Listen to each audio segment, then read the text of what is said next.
Buenos días. Mi grupo está formado por José Miguel Guerra, Joan Sánchez, Valentina Orozco y mi persona que se llama María Sanabria. Y el día de hoy vamos a poner nuestro trabajo final, que se trata sobre el análisis y el estudio y estadístico de la distribución y asociación de variables en datos médicos.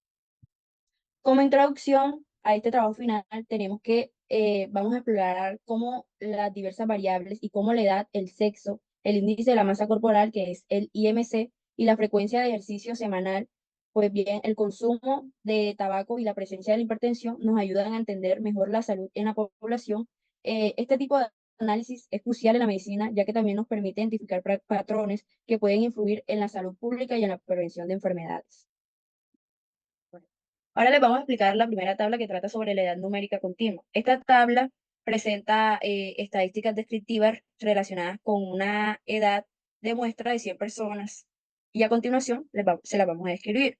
El N es el número de observaciones que hay, 100% de observaciones en total, lo que indica que se han recogido pues 100 datos de individuos. Los perdidos son que no hay datos perdidos, lo que significa que todos los registros de edad están completos. La media es el promedio de las edades, que es el 49,6 años. Esto representa el valor promedio de la muestra. La mediana es 48 años, que esto indica la mitad de la muestra que tiene una edad menor o igual a 48 años, mientras que la otra mitad tiene un mayor o igual a 48 años. La desviación estándar es de 18 años, lo que sugiere que hay una variabilidad considerable en las edades de los participantes, que pues es una desviación estándar alta que indica que las edades están dispersas en torno a a la media. El mínimo es la edad más baja en la muestra, que es 21, y el máximo es la edad más alta, que es de 79 años. En resumen, pues esta tabla nos muestra los datos que reflejan una distribución de edades que abarcan desde los 21 hasta los 79 años, con una media alrededor de 50 años y una notable variabilidad. Esto puede ser útil para entender la diversidad de edad en la muestra analizada. En la siguiente tabla le vamos a hablar sobre el gráfico que presenta un histograma que muestra la distribución de la densidad de edad en una muestra de datos. Aquí le vamos a escribir los elementos claves, como lo son el eje, que tiene eje horizontal, que pues ahí podemos ver la edad, que representa los grupos que van desde los 20 hasta los 80 años, segmentados probablemente en intervalos de 10 años. Y el eje vertical, que es la densidad, que indica que la densidad de la muestra para cada grupo de edad se ve reflejado proporcionando los participantes en cada intervalo. La distribución, que pues este histograma nos muestra una distribución relativamente uniforme con varios picos que indican que hay pues diferentes grupos que representan un número notable de personas en ciertas franjas de edad. También se pueden observar algunas barras más altas, lo que sugiere que hay rangos de edad donde se concentra más la población. Por ejemplo, parece que las edades alrededor de 30, 40 y 60 y 70 años tienen una mayor densidad comparativa en comparación con otros intervalos. Pues la forma del histograma sugiere una distribución que no es perfectamente simétrica, lo que puede indicar que ciertos grupos de edad están más representados que otros. Bueno, el siguiente gráfico es un diagrama de caja que muestra la distribución de la edad en una muestra. Y a continuación les voy a hacer una breve descripción. Que esto también tiene un eje, pues es un eje vertical, que es la edad, que representa el rango de edades que va desde los 20 hasta 80 años. La caja de Voxplot es la caja coloreada en azul que abarca desde el primer cuartil hasta el tercer cuartil, que esta caja representa el rango intercuartilático, donde se encuentra el 50% central de los datos. Y la mediana, que está dentro de la caja, que hay una línea horizontal que indica la mediana, que es el cuartil 2 de la edad. Este es el punto medio de la distribución, donde el 50% de las observaciones son mayores y el 50% son menores. Los bigotes son las líneas que se extienden desde las cajas, que indican el rango de los valores fuera de los cuartiles. En este caso, los bigotes se extienden hasta los valores mínimos y máximos que no son considerados atípicos. No se observan puntos individuales en este gráfico, lo cual sugiere que no hay valores atípicos destacados, aunque esto se confirmaría si puntos fuera de los bigotes. Y la interpretación de esta caja es que la caja muestra una concentración de datos alrededor de la mediana, lo que sugiere una posible simetría en la distribución pues, de edades. Sin embargo, la longitud de los bigotes puede proporcionar información adicional sobre la variabilidad de los datos en los extremos. Bueno, yo les voy a hablar sobre la tabla de sexo, la cual nos clasifica en dos categorías como lo son hombres y mujeres. Bueno, a continuación le voy a describir cada una de las secciones de la tabla, la cual está encabezada por su título como lo es categoría binaria, hombre y mujer, en el cual nos describe la frecuencia del sexo. La columna de frecuencia nos indica de que los hombres tienen un 61% y que las mujeres tienen un 39%. ¿Qué indica este número? Pues el número de individuos que se utilizó para esta variable. El porcentaje total, este representa cada uno de el total de la muestra, los cuales influyen de que los hombres obtuvieron un 61% y las mujeres un 39% en total. El porcentaje acumulado, pues, es aquella medida que se suma de estas categorías, lo cual indica que los hombres obtuvieron un 61% y las mujeres el 100%, reflejando que al sumar estas categorías, pues se completa el total de la muestra. ¿Cómo podríamos interpretar esto? Bueno, la mayoría de la muestra está compuesta por los hombres, que es un 61%, mientras que las mujeres contribuyen el 39%. Esto es notable ya que hay una desigualdad, lo cual puede implicar al análisis de estos datos y de las interpretaciones que se puedan dar por el tipo de género. Continuamos con el gráfico 3, el cual es la distribución de participantes según el sexo en la muestra. Bueno, estos ejes horizontales indican los sexos como lo son hombre y mujer. El eje vertical indica o representa a los participantes y la frecuencia en cada categoría. Las barras pues corresponden a los hombres, que quiere decir que esto sobresale más y es más notable en comparación a las mujeres, ya que indica un 60% en hombres y un 39% en mujeres. Pues ambas barritas están coloreadas del mismo color. Y pues, ¿cómo podríamos interpretar esto? En esta gráfica podemos ver de que hay más hombres que mujeres, con una clara diferencia la cantidad de participantes pues, de cada una de las categorías, y que esta distribución desigual puede ser un punto relevante para considerar el análisis de los resultados del estudio.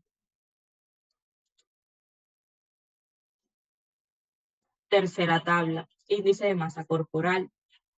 Bueno, esta básicamente describe las estadísticas relacionadas con una variable en salud. La N representa o indica eh, que la muestra consta de 100 participantes, lo que sugiere que los datos son representativos. Los perdidos, pues no hay, por ende va a cero, lo que significa que todos aportaron pues, a la información para el análisis. La media fue de 24,9, lo que significa que el índice de masa corporal promedio de los participantes fue de este. La mediana 24,9, lo que pues se puede reflejar que el 50% de los participantes tiene un índice de masa corporal igual o menor a este valor, lo que sugiere una simetría en la distribución.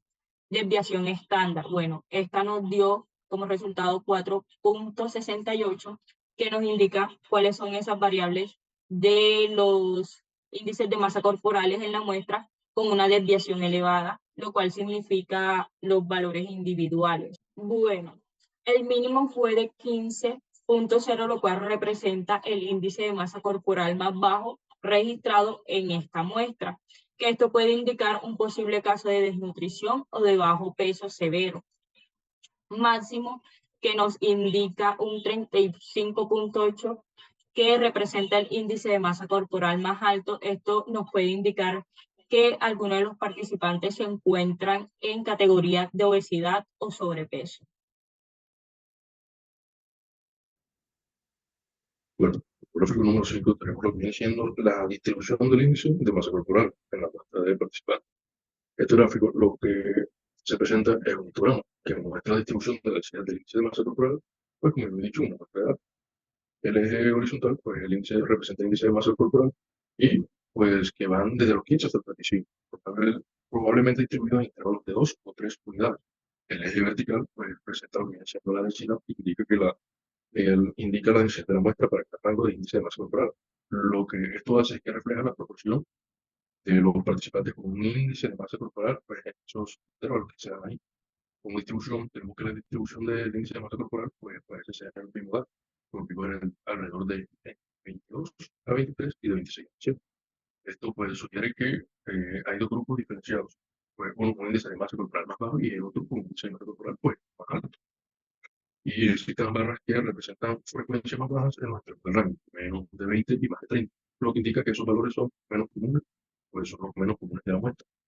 Vemos con el post-plots, con ya, ya, los valores estáticos de índice de masa corporal a sus claros. Pues este filtro que se representa, como se representan los valores de índice de masa corporal que van desde 15 hasta 25. Seguimos luego con la caja del boxplot, en la caja está colgada en azul y se tiene el primer cuartil 1 hasta el tercer cuartil 3. Esto lo que hace es que se representa el rango intercuartil, donde se encuentra el 50% central de los datos.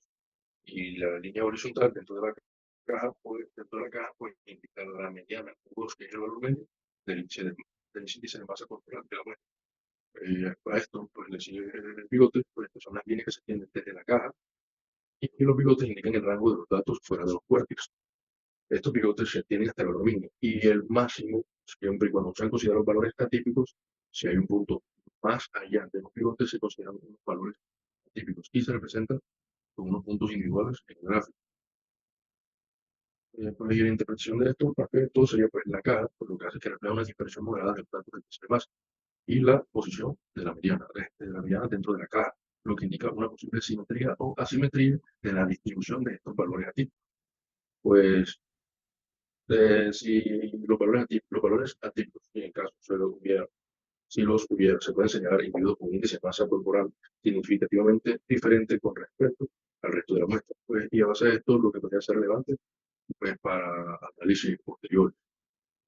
Luego de esto, pues seguimos con un siguiente gráfico que pues, es un histograma que muestra la distribución de la frecuencia del ejercicio semanal entre un grupo de 100 personas,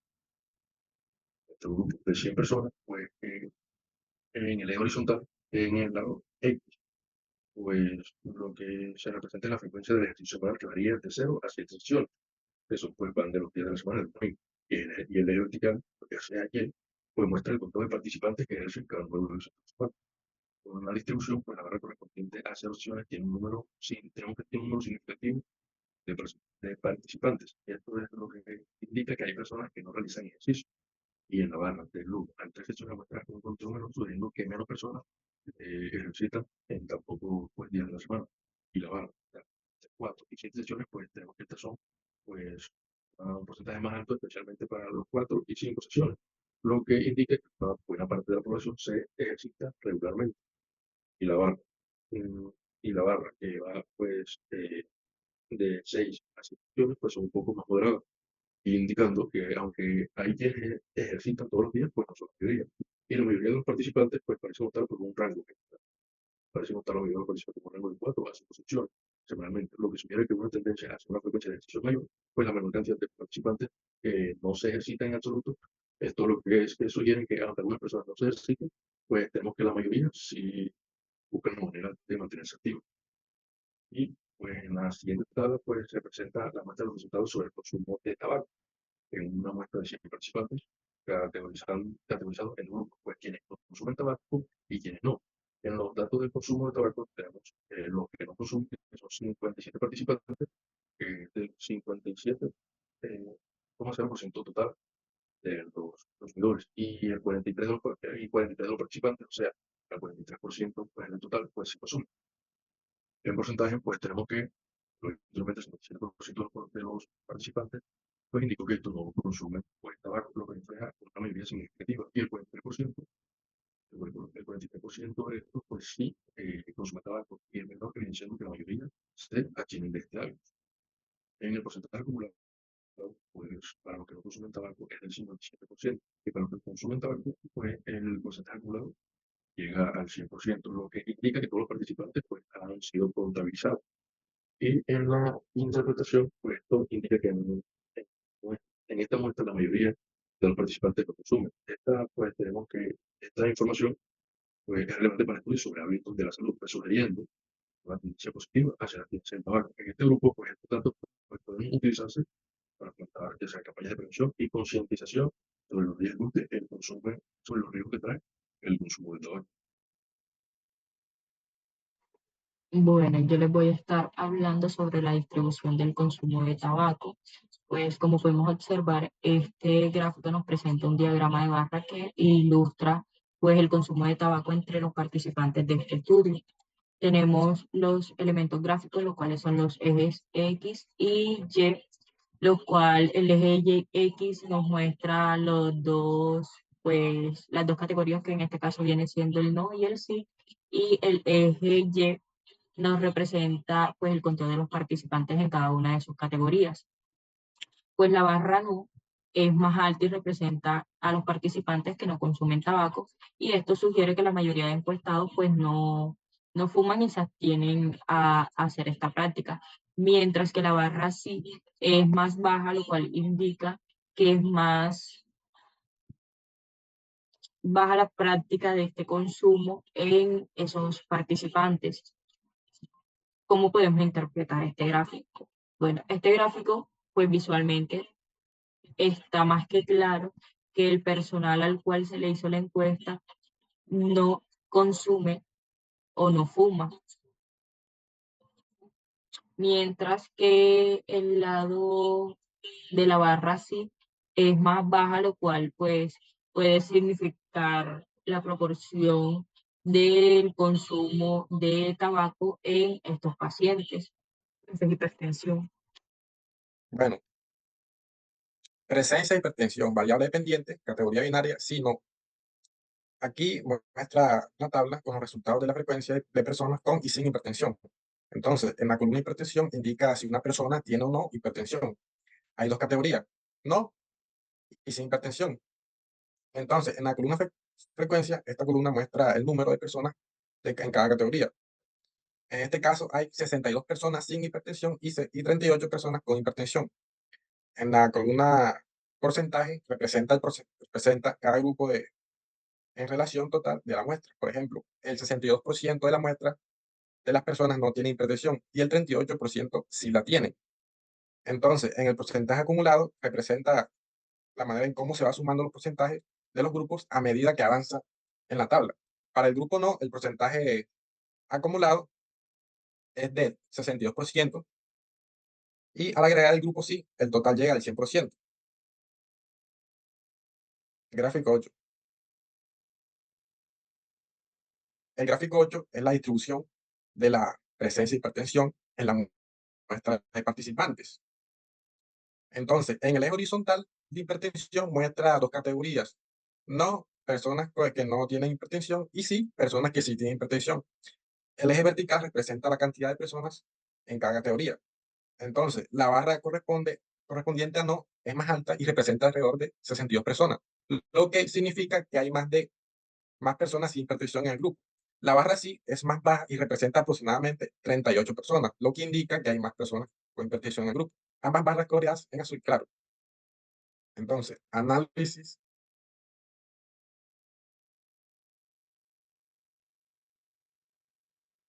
Bueno, este es el análisis diferencial en la relación entre variables, categoría y comparación de medidas. Empezamos con sexo y presencia de hipertensión. Esta es la tabla de contingencia que organiza datos sobre personas con o sin hipertensión, separados por sexo, tanto hombre como mujer. Entonces, en la columna no representa el número de personas que no tienen hipertensión, y en sí, las personas que sí tienen hipertensión. Y el total representa la suma de personas en cada grupo, tanto hombres como mujeres, en total. Hombres, en la muestra de hombres se puede observar, lo observado es la cantidad real de hombres sin hipertensión, que son 36, y con hipertensión, que son 25. El total del porcentaje total de personas representa por los hombres el 36% para no el 25% para sí. En mujeres, datos de las mujeres organizados igual que los hombres, 26 sin hipertensión y 13 mujeres con hipertensión. El total es la suma de los hombres y mujeres en cada categoría, 62 sin hipertensión y 38 con hipertensión. Y los datos globales son que 62 personas sin hipertensión y 38 personas con hipertensión, para un total de 100 personas. Bueno, esta es la comparación de la media del IMC entre individuos con y sin hipertensión. Una muestra de chi cuadrado que se utiliza para evaluar si existe una relación significativa entre dos variables categóricas. En este caso, el sexo y la hipertensión es el valor calculado es 0.591. Este número refleja la diferencia entre los valores observados y los esperados en la tabla de contingencia. Un valor bajo como este indica que las diferencias no son grandes. En la columna GL, grado, que significa grado de libertad, es uno que depende del número de categorías en las variables analizadas. Los grados de libertad son números que incluyen en el cálculo del valor y ayudan a interpretar su significancia. En la columna P significa valor de probabilidad. El valor es 0.442. Entonces, y el valor N significa tamaño de la muestra, es el total del número de 100 personas. Ahora sí puede subir. Ahora sí por ahí. Comparación de la medida del IMC entre los individuos con y sin hipertensión. Esta es una prueba T de independientes. Entonces, esta tabla lo que se está observando es que aquí están los resultados de una prueba para comparar el índice de masa corporal IMC entre dos grupos diferentes. Entonces, la columna estadístico, el valor es menos 2.16. Esto indica la diferencia entre los promedios del IMC de los dos grupos. Este número ayuda a saber si esa diferencia es importante o no. Los grados de libertad es 98.0, relacionado con el número total de personas, ambos grupos, y este valor ayuda a calcular la significancia del resultado. Y el valor de probabilidad es 0.033, nos dice que la diferencia entre los promedios del IMC de dos grupos es significativa. Como este valor es menor a 0.05, se considera que hay una diferencia importante entre ambos grupos. Y diferencia entre medias, el valor es menos 2.05, muestra cuánto difieren los promedios del IMC entre los grupos. El signo negativo solo indica la diferencia de la diferencia, pero lo importante es que si existe una separación entre ambos. El EE de diferencia significa error estándar de la diferencia, el cual es 0.947, que mide la precisión de la diferencia observada. Un valor más bajo indicaría mayor confianza en este resultado. Y el tamaño del efecto, lo cual indica que es menos 0.445, mide la magnitud de la diferencia entre los grupos. Aquí lo que se considera es una diferencia de tamaño moderado, lo que significa que aunque los promedios no sean idénticos, la variación tiene cierta relevancia. Supuestos. Entonces, esta es una prueba de estadística llamada prueba Leven. Esta prueba se usa para verificar si las varianzas de dos grupos son similares, lo que significa que se verifica si hay homogeneidad de variancia. Entonces, la F, lo que corresponde a 0.356, este es el valor de la estadística de la prueba, de Leven. Es una medida de diferencia entre las varianzas de los grupos. Un valor más bajo generalmente indica que no hay mucha diferencia entre las varianzas. Y GL corresponde a 1, este es el grado de libertad del numerador, que se relaciona con el número de grupos. Y GL298, este es el grado de libertad del denominador, que depende del tamaño total de la muestra. Y el P corresponde al 0.552. Este es el valor P que indica la probabilidad de obtener el resultado al menos tan extremo como el observado si la hipótesis nula es verdadera. En este contexto, la hipótesis nula dice que la varianza de dos grupos son iguales. Entonces, el valor P es de 0.552, lo cual es mayor a nivel de significancia común. Por ejemplo, el 0.05, esto significa que no hay suficiente evidencia para rechazar la hipótesis nula, por lo que podemos concluir que las varianzas entre los grupos son similares o no hay una diferencia significativa entre estas varianzas. En términos más simples, la prueba sugiere que no hay grandes diferencias en la variación de estos datos que se están comparando.